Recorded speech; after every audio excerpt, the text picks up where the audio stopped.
चुनाव पनि जितिएला, जित्नु होला, किन आत्तिनुहुन्छ?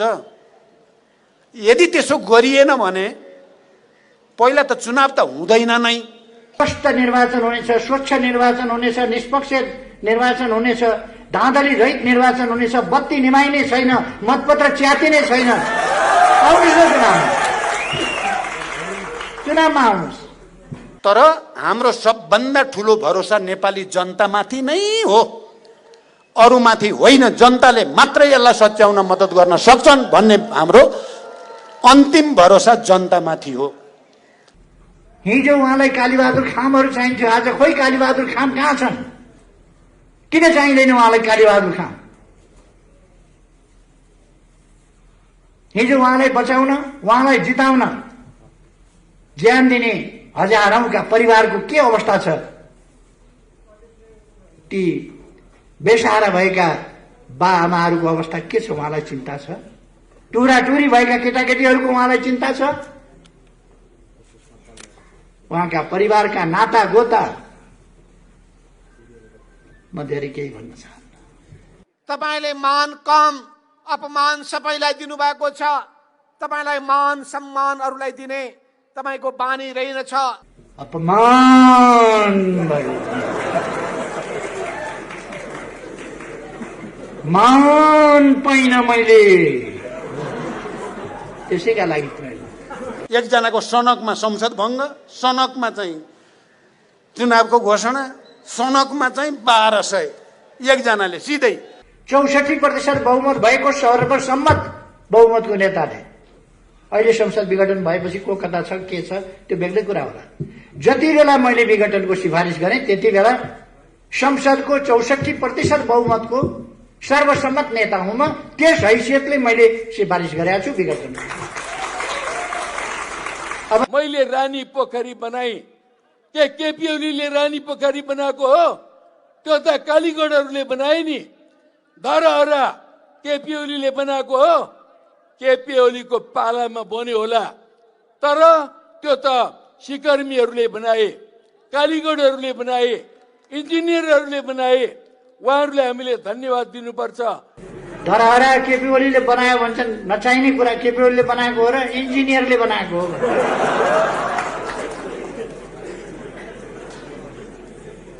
उहाँलाई के थाहा रहन्छ भने इन्जिनियरले डकर्मीको काम गर्दैन, त्यो त नापजोख गर्ने मात्रै हो। डकर्मीले बनाएको हो धरहरा। इन्जिनियरले बनाउँछ, इँटा लाउँछ, के गर्छ भन्ने पर्या रहेछ उहाँलाई। कहिले गएर नजिकै हेरे भए पो। कमरेड केपी ओली गणतन्त्रवादी आन्दोलनको पक्षमा हुनुहुन्थेन। मलाई थाहा थियो उहाँको सिद्धान्त बैलगाडाको सिद्धान्त हो भन्ने कुरा पनि मलाई थाहा थियो। आम नेपाली जनतालाई थाहा थियो उहाँको सिद्धान्त मार्क्सवाद लेनिनवाद र गणतन्त्रको सिद्धान्त होइन। सबभन्दा आधारभूत कुरो के हो लोकतन्त्रको? समय समयमा आवधिक निर्वाचन, समय समयमा जनताका बीचमा जाने, जनताबाट ताजा जनादेश लिने, जनताबाट अनुमोदित हुने, त्यो लोकतन्त्र। संविधानमाथि यति निर्मम प्रहार अहिलेसम्म कसैले गर्न सकेको थिएन। केपी ओली कम्युनिस्ट पार्टीको अध्यक्षबाट र हामीले बनाएको प्रधानमन्त्रीबाट हुन्छ भन्ने कुरा हामीले सपनामा पनि सोचेका थिएनौँ। बडो कठिनले ल्याएको संघीय लोकतान्त्रिक गणतन्त्र, हामीले बडो मुस्किलले बनाएको, लडेर बनाएको संविधान, यसमाथि कसैले खतरा पैदा गर्छ भने हाम्रो पार्टीले झप्पु दिन्छ। त्यो कुरा सही हुँदैन हामीलाई। कमरेड केपी ओली विचारमा पनि स्खलित भइसकेको, मार्क्सवाद लेनिनवाद प्रति, समाजवाद प्रति, कम्युनिस्ट पार्टीको विधान प्रति, विधि पद्धति प्रति सम्पूर्ण रूपले मोहभङ्ग भइसकेको प्रवृत्तिको प्रतिनिधि हुनुहुँदो रहेछ भन्ने देखियो। प्रतिस्पर्धा एकपल्टको नगर्ने, प्रतिस्पर्धासँग डराउने, प्रतिस्पर्धा गर्नु पर्यो भने हार्ने, हारेपछि मतपत्र च्यात्ने, त्यो इतिहासबाट आएको हो केपी ओली। केपी ओली चुनाव बनाउँछ, संसदीय दलको नेता चुनावबाट भएको। मलाई पदको लोभ छैन, जस्तो पदको लोभ होइन। तर मलाई उधार हुँदैनन् नगदा अरू सबैको खिसी टिहुरे गर्ने मात्रै तपाईमा गलत प्रवृत्ति रहेछ, तपाईमा लोकतान्त्रिक आचरण रहेनछ, कम्युनिस्ट आचरण रहेनछ। माधव नेपालजीको सम्बन्धमा त मलाई खास टिप्पणी नै गर्नु पर्ने छैन, किनभने उहाँ प्रचण्डको एउटा मामुली कार्यकर्ता उहाँ कार्यकर्ता हुन जानुभएको छ। मैले लड्नु छ भने एउटा अशक्त कमजोर रोगीसँग लड्न चाहन्न, अलिक मजबुत पाखुरा भएको बलियो राम्रै मसलदार खेल्न जानेकैसँग खेल्न मजा आउँछ। त्यसकारण सुस्वास्थ्य रहु हुन्छ। उहाँले भन्ने गरेको लोकतन्त्र पनि कति निरङ्कुश खालको रहेछ भन्ने कुरा अहिले प्रतिनिधि सभा जसरी उहाँले विघटनको सिफारिस गर्नुभयो र जसरी त्यसलाई घोषणा गरियो त्यसबाट उहाँ लोकतन्त्रवादी होइन, उहाँ एउटा निरङ्कुश तानाशाह हो जसले यो देशलाई भडखारोमा हाल्न चाहेको छ भन्ने कुरा प्रमाणित भएको छ। कमरेडहरू र मित्रहरू, त्यस्ता झस्काहरू मान्छेलाई छन्, तर त्यति बेला कुखुरा खाने स्याल थियो। कुखुरा खाने स्याल भएका बेला कुखुरा हरायो भनेर स्याल नभएपछि अब कुखुरा हराउँदैन। केपी ओलीलाई पार्टीबाट निकाल्यौँ भन्ने घोषणा गर्नु उहाँले दिएको सदस्यता हो र मलाई।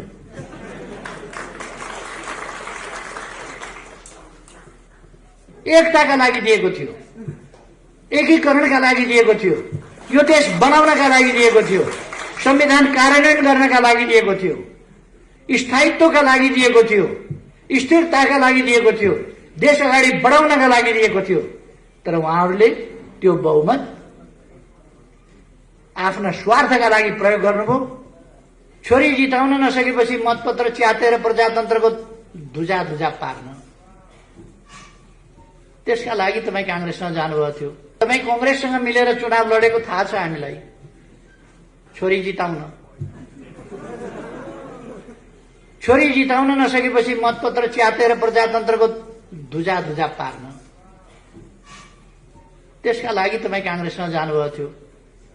खासै उपलब्धि केही पनि भएन। हामी मिलौँ, हामी मिलेर अगाडि जाउँ।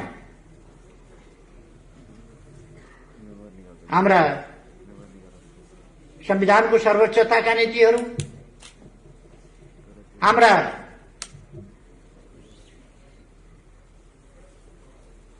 शान्तिपूर्ण संघर्षको कार्यदिशा, यी कुराहरूमा अब सहमत भइसकेपछि अलग्गै अलग्गै बसेर अलग्गै जानुपर्ने अवस्था छैन। यो लोकतान्त्रिक प्रणाली मानिसकेपछि, यो संविधान बनाइसकेपछि, यस संविधान अनुसार अगाडि बढ्ने भइसकेपछि फरक बसिरहनुको आवश्यकता छैन। मिलौँ, चुनावमा मिलेर लडौँ भन्ने कुरा उहाँलाई असाध्यै राम्रो लाग्यो, सुनौ लाग्यो। अझ मैले भनिदिएँ, भोलि मिल्नै भएपछि 40% लिनुहोस्। उहाँलाई साह्रै सुन्दर कुरा लाग्यो, साह्रै राम्रो कुरा लाग्यो। हामीले एकताबद्ध भएर चुनाव लड्यौं। तपाईहरुलाई थाहा छ, बहादुर भवन भनेको त्यहाँ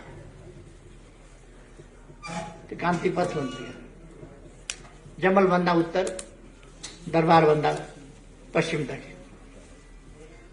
त्यहाँको बहादुर भवनबाट मंसिर 24 गते आएको प्रतिनिधि सभा चुनावको निष्कर्ष, त्यो निष्कर्ष राष्ट्रपति भवन पुग्न फागुन 2 गतेसम्म लाग्यो। पैदल हिँडेर जाँदा 10 मिनेटको बाटो,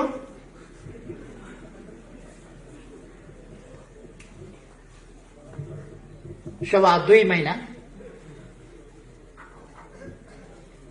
महिना लाग्यो कम्ती। मैले त हेरिराखेको छु के पाकिराखेको छ खिचडी। त्यति बेला पनि चुनाव मसँग मिलेर लड्ने, 40% लिएर लड्ने, कमला राम्रा मीठा ठाउँ छानी खाने, अनि सरकार बनाउन कांग्रेससँग वार्ता गर्ने र हामीसँग बार्गेन गर्ने। मलाई त 5 वर्षको प्रधानमन्त्री दिन्छु भनेको छ। लाज लाग्नुपर्ने होइन? वामपन्थी मिलेर चुनाव लड्ने, दक्षिणपन्थीसँग मिलेर सरकार बनाउने, कस्तो अचम्मको तरिका हो। त्यो छोड्दिनु। फागुन 3 गते म प्रधानमन्त्री हुँदा उहाँले मन्त्री बन्न कोही एकजना पनि नपठाएको तपाईहरुले देख्नुभएको छ। के पाकिरहेको थियो भित्रभित्र त्यो तपाई अनुमान गर्न सक्नुहुन्छ, बुझ्न सक्नुहुन्छ। जहिले पनि म मित्रताले अँगालो हाल्छु, उहाँ धृतराष्ट्रले जस्तो अँगालो हाल्छ। अँगालो त अँगालै मारे हो, धृतराष्ट्रले पनि अँगालै मारे।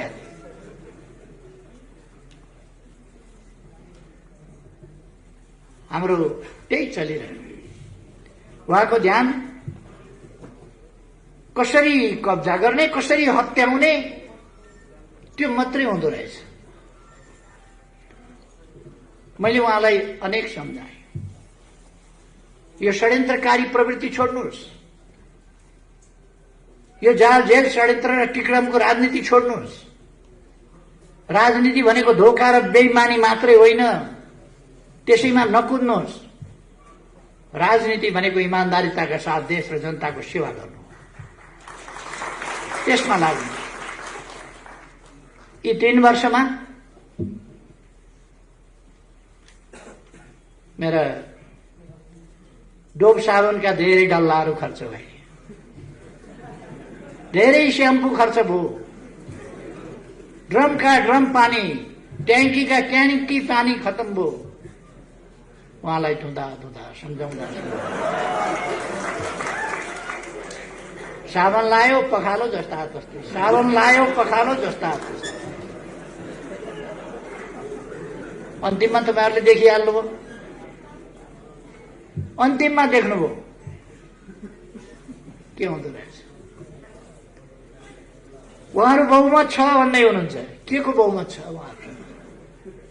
के को? मैले एकताका लागि पार्टीभित्र माधव गुट छँदै थियो, मलाई थाहा थिएन र थाहा थियो नि माधव गुट छ। फेरि प्रचण्ड गुट, उसलाई उत्तिकै सिट दिँदाखेरि दुईटा मिल्दा बहुमत पुग्छ उता भन्ने मलाई थाहा थिएन र। अनि यति 55-56 वर्ष राजनीति गरेको, 50 वर्ष अगाडिदेखि एउटा नयाँ आन्दोलन, एउटा नयाँ अभियान थालेर आएको मान्छेलाई यतिका टिकडम उनीहरूले औलामा थुक्लाएर यस्तो गरेर सार्ने हो। मैले त नबुझे जस्तो गरेर चुप लाएर बस्नु पर्यो। मेरो थुक यता औलामा सरो, देख्यौ कस्तो जादु, यता औलामा सरो, देख्यौ कस्तो जादु। यस्तो जादु उहाँहरूले धेरै देखाउनु भयो। ए अँ हो भन्दै बस्यो, तर मैले देखाएको छु औँला सट्ट सार्यो। उहाँहरूलाई मैले दिएको त्यो संख्या एकताका लागि दिएको थियो, एकीकरणका लागि दिएको थियो, यो देश बनाउनका लागि दिएको थियो, संविधान कार्यान्वयन गर्नका लागि दिएको थियो, स्थायित्वका लागि दिएको थियो, स्थिरताका लागि दिएको थियो, देश अगाडि बढाउनका लागि दिएको थियो। तर उहाँहरूले त्यो बहुमत आफ्ना स्वार्थका लागि प्रयोग गर्नुभयो। अपमान भयो, मान पाइन मैले, त्यसैका लागि प्रयोग।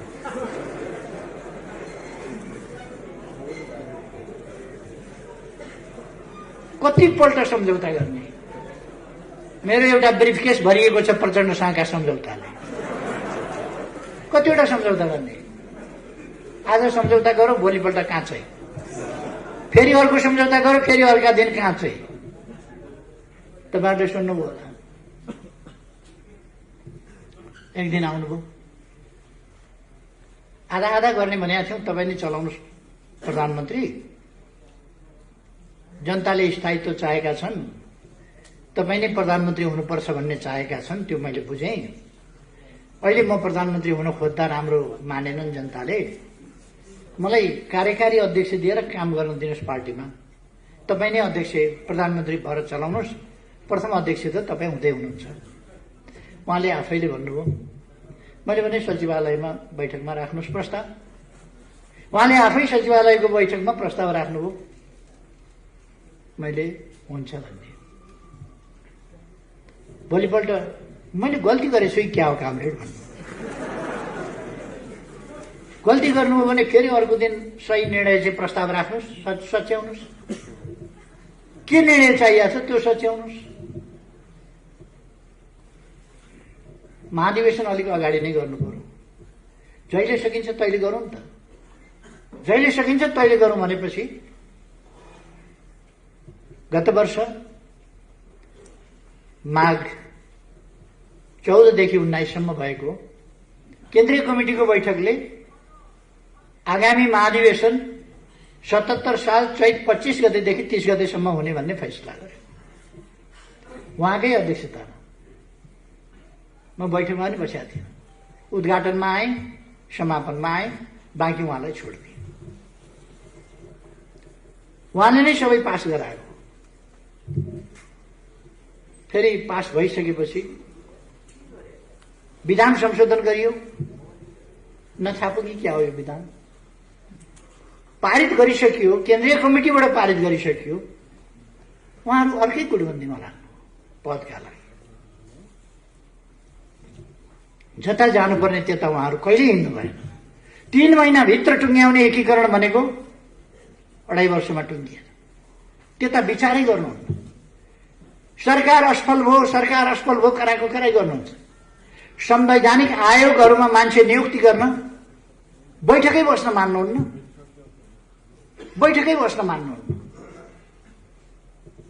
अन्तिममा मैले आजिर भएर अध्यादेश निकालेँ। अब मान्छु, अब खुरुखुरु सहमति साथ गर्ने भन्नु। फिर्ता लिइदिनुहोस्। मान्ने अब सहमति साथ। फिर्ता लिएका भोलिपल्टबाट फेरि छैन। यसपल्ट फेरि मैले अध्यादेश जारी गर्नै पर्ने भयो। गरेपछि उहाँले कपटपूर्ण ढङ्गले भन्नुभयो, यो अध्यादेश फिर्ता लिइदिनुहोस्। उहाँहरू ममाथि अविश्वासको प्रस्ताव, राष्ट्रपतिमाथि महाभियोगको प्रस्ताव, अरू विभिन्न संस्थाहरूमाथि महाभियोगको प्रस्ताव।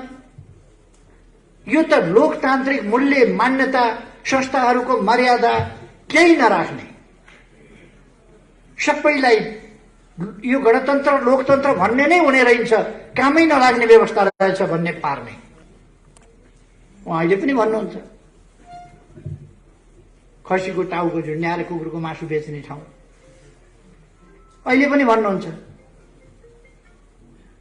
खासमा त्यसो भन्नुहुन्छ, तर अरू कसैले सुन्लान् कि भनेर, कोही छ कि भनेर पनि हेर्नुहुन्छ वरिपरि। उहाँलाई फेरि बेच्नु, बजारमा अर्कै कुरा बेच्नु परेको छ। उहाँ अहिले महान शान्तिवादी देखा पर्नु भएको छ। महान परिवर्तनकारी देखिनु भएको छ। महान जनताको पक्षधर देखिन खोज्नु भएको छ। उहाँले युवाहरूलाई सेन्टिमेन्टमा ल्याएर आन्दोलनमा होमेर कतिका हात छैन, कतिका खुट्टा छैन, कति शरीरमा गोली बोकेर कसैको कम्मरको ढाडको हड्डी खुस्किएको छ, भाँचिएको छ, बिस्तारा परेका छन्। त्यस्तो जिन्दगी बिताउन कति कठिन हुन्छ उहाँलाई के थाहा? उहाँ त आफ्नो पोस्टका लागि मरिमेट्नु भएको छ, आफ्ना परिवारका लागि मरिमेट्नु भएको छ। मैले धेरै भनिरहनु पर्दैन। त्यही उहाँको आत्मकेन्द्रित स्वार्थी प्रवृत्तिका कारणले उहाँ अत्यन्त देशप्रति गैर जिम्मेवार हुनुहुन्छ, जनताप्रति। हिजो आफूलाई साथ दिने साथीहरू, लड्ने बेलामा युवाहरू चाहिए। म तपाईहरुलाई सम्झाउन चाहन्छु, लोकेन्द्र बिष्ट एउटा योद्धा। कृषि गर्नुहोस् ठिक छ, आन्दोलनै छोडेर कृषि गर्नुपर्ने थिएन, तर त्यो योद्धाको मनै उहाँले भाँचिदिनु भएको छ। त्यसकारण कहिले कालो धान उमार्न जानुहुन्छ, कहिले ड्रागन फ्रुट उमार्न जानुहुन्छ। हिजो उहाँलाई कालीबहादुर खामहरू चाहिन्थ्यो, आज खोइ कालीबहादुर खाम कहाँ छन्?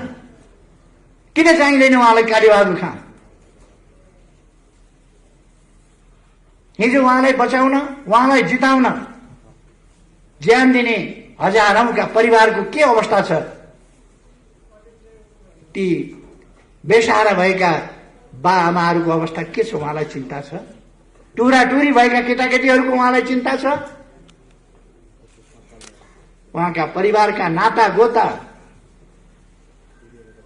म धेरै केही भन्न चाहन्न।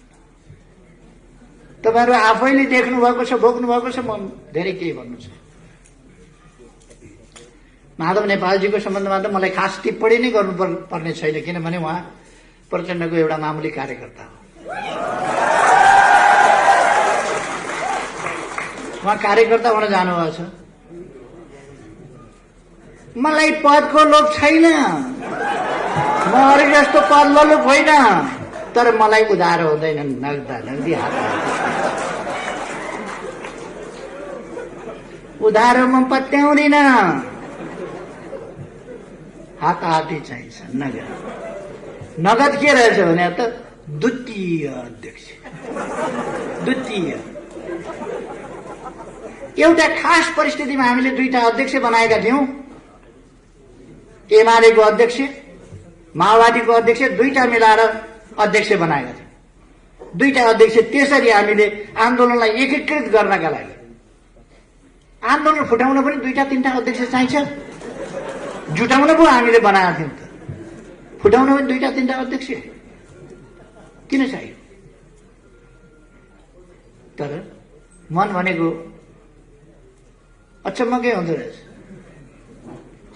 न सभापति हुन पाउने हो, सभापति पनि प्रचण्डले चलाउने हो। छेउमा बस्न पाएकै थियो, फेरि सभापति अध्यक्ष नै नहुने किन हो त्यो चाहिँ मैले बुझेको छु। उहाँको बारेमा म कुनै कमेन्ट गर्दिनँ, बिचरा दुखी मनमा हुनुहुन्छ, दुखी मन। उहाँको मैले खास कमेन्ट गर्नु छैन। अलिक पछि समय कति लाग्छ म भन्न सक्दिनँ। उहाँहरू हुन त उहाँहरूले वैशाखबाट ओली सिद्धियो भन्नुभएको छ। उहाँहरूको भविष्यवाणी कस्तो नमिल्ने खालको गर्नुहुन्छ भने पोहोरमा बिमारी परे अब मरिहाल्छ भन्नुभयो, त्यो पनि मिलेन। पोहोर बराबरै म बिमारी परेँ, ब्याङ्कक गएँ उपचार गराउन, काठको बाकसमा फर्किन्छ भन्नु। म त प्लेनको सिटमै बसेर आएँ। अस्ति म आकस्मिक रूपमा इन्फेक्सन भयो, अपरेसन गर्नु पर्यो। अपरेसन कहिले कहिले जटिल हुन्छ। अब गयो भनेर खुसी हो। उहाँहरूको भविष्यवाणी हुने खालको गर्दै गर्नुहुन्न। म मर्नु त मर्छु, एक दिन मरिहाल्छु। उहाँहरूको आकांक्षा पूरा हुन्छ, अगाडि पछाडि कसको कहिले के, अब यो टुङ्गो हुँदैन प्रकृतिको, तर म चाहिँ एक दिन मर्छु। तपाईँहरूलाई सुन्न राम्रो लाग्दैन म मर्छु भन्ने कुरा, तर मर्छु, सत्य हो। मान्छे मरोस् भन्ने कल्पना विरोधीलाई, शत्रुलाई पनि गर्नु सभ्यता होइन, गरिँदैन। विरोधीको पनि स्वास्थ्य लाभको कामना गरिन्छ। मैले लड्नु छ भने एउटा अशक्त कमजोर रोगीसँग लड्न चाहन्न, अलिक मजबुत पाखुरा भएको बलियो राम्रै मसलदार खेल्न जानेकैसँग खेल्न मजा आउँछ। त्यसकारण सुस्वास्थ्य रहु हुन्छ, सुस्वास्थ्यको कामना गरिन्छ। उहाँहरूको एउटा उहाँहरू भन्नुहुन्छ चुनाव हुँदै हुँदैन भनेर, चुनाव हुँदै हुँदैन भनेर। वैशाखको चुनावमा केपी ओली पत्तासा बन्नुभयो, फेरि चुनाव हुँदै हुँदैन पनि भन्नुहुन्छ, वैशाखको चुनावमा केपी ओलीको पत्ता साफ पनि भन्नु। म उहाँहरूलाई भन्न चाहन्छु तपाईहरूले पनि केही सिट चाहिँ ल्याउनुहोस् भन्ने मेरो शुभकामना छ। केही सिट ल्याउनुहोस्। तर त्यसका लागि अहिलेदेखि तयारी गर्नुहोस्। यो सडकमा गएर बेकार अलकत्रामा बसेर कपडा बिगारेर काम छ।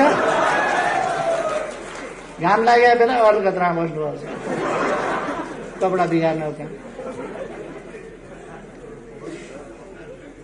अचम्म के भने लोकतन्त्र आइसक्यो। उहाँहरूले भने होइन अस्ति नै, अब सडकमा गइरहनु पर्दैन, अब लोकतन्त्र आइसक्यो, सदनबाटै सबै काम गर्न सकिन्छ। लोकतन्त्रको एउटा राम्रो सबभन्दा आधारभूत कुरो के हो लोकतन्त्रको? समय समयमा आवधिक निर्वाचन, समय समयमा जनताका बीचमा जाने, जनताबाट ताजा जनादेश लिने, जनताबाट अनुमोदित हुने, त्यो लोकतन्त्र। उहाँहरू परपर भित्तो हान्नुहुन्छ सिंगौरी खेलेर, वहीँ खोस्रिनुहुन्छ, नजिकै आएर भिड्न डराउनुहुन्छ। परपर सिंगौरी खेल्न सजिलो छ, उहाँहरू सिंगौरी खेलेर हिँड्नुहुन्छ। कहिले माइती घर मण्डला, कहिले प्रदर्शनी मार्ग, सिंगौरी खेलेर हिँड्नुहुन्छ। एक्लै सिंगौरी खेल्दाखेरि कुनै खतरा हुँदैन, राम्रो छ। चुनावमा भिडेका बेला उहाँहरूलाई थाहा हुनेछ, जनताले मतदान गरेका बेला थाहा हुनेछ।